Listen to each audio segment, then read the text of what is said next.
Hello friends, మన విశ్వయాత్రలో మొదటి మెట్టు సౌర కుటుంబం. ఈ చిన్న పరిసరాల్లోనే కోట్ల ఏళ్ల కథలు దాగి ఉన్నాయి. ఈరోజు సూర్యుడి నుండి మొదలుపెట్టి నెప్ట్యూన్ వరకు మన ప్రయాణాన్ని కొనసాగిద్దాం.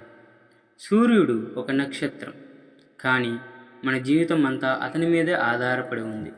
ప్రతి సెకనుకి సూర్యుడు కోట్ల అణుబాంబుల శక్తిని విడుదల చేస్తాడు. అది అణు సంయోగం వల్ల కలిగే శక్తి. బుధుడు సూర్యునికి అతి దగ్గరగా ఉన్న గ్రహం. పగలు కాల్చే వేడి, రాత్రి గడ్డకట్టే చలి. ఇక్కడ జీవానికి అవకాశమే లేదు.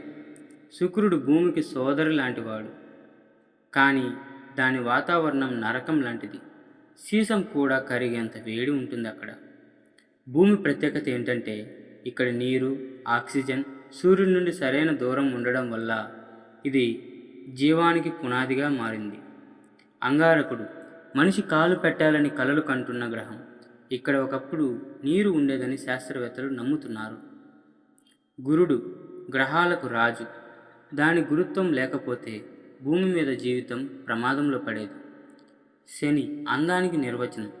దాని ఉంగరాల విశ్వ కళాఖండం.